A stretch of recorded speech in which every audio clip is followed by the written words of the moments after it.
Сәлеметсіздер ме? Бүгін сіздерге осындай өте дәмді әрі пайдалы творожный палочкидің жасалу жолын көрсететін боламын.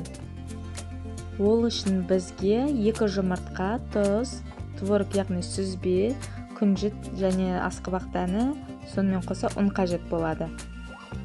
Алдымен 2 жұмыртқа және сүзбемізді салып, жақсылап миксермен араластырамыз. Сонан соң кішкене тұз қоссаңыз болады. Немесе кім тәттіні жақсы көреді, сол кішкене қант салып араластыратын болады.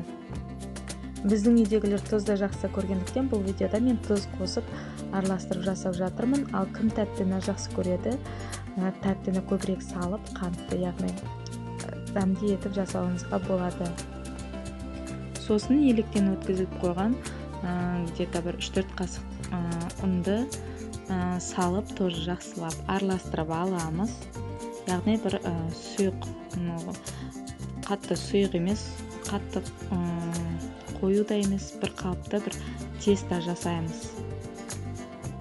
Сол аралықта противенге жаңағы пергамент қағазын төсеп, үстін кішкене майлап қоямыз. Яғни біз бұл творожный, яғни сүзбелі таяқшаларымызды духовкада пісіретін боламыз. Миксерде жақсылап араластырып алған қамырымызды мендегі міне осындай арнайы крем нелеріне арналған пакетик сияқты несіне салып тұрып, противенге осындай таяқшалар тәріздетіп салып шықтым.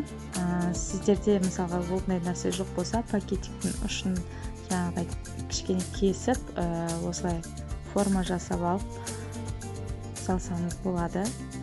Сонан соң осылай үстін күнжітпен асқабақ дәнін немесе өзіңізге ұнайтын басқа да дәнді дақылдарды осылай сеуіп қосуыңызға болады. Жаңа айтып өткенімдей, мысалға тұзды болсын десеңіз, осылай үлкен ірі тұздан алып, бетінен осылай сеуіп шығасыздар. Егер де қант қосқыларыңыз келсе, қантты тоже осылай бетінен сеуіп қойып пісірулеріңізге болады. Ал енді сүзбелі таяқшаларымызды қызып тұрған духовкаге салып 15-20 минутте пісіріп аламыз. Оның піскен уақыты, яғни сіздің духовкаңызға байланысты болады. Қалай мұндағы сүзбелі таяқшалар қызарып піседі, шығарып алуыңызға болады. Ең бастысы 180 градуста пісіріп алсаңыз болғаны. Міне біздің сүзбелі таяқшаларымызда дайын. Үлкендер де, кішілер де жей беруге болады. Көріп тұрғаныңыздай ешқандай артық приправа, қосымшалар қосылмаған.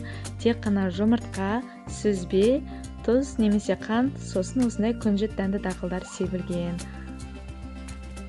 Ал астарыңыз дәмді болсын. Біздің каналға тіркеліп лайк басуды ұмытпаңыздар. Сұрақтарыңыз немесе тілектеріңіз болса, комментарияға жазуды ұмытпаңыздар. Назарларыңызға көп рахмет, сау болыңыздар.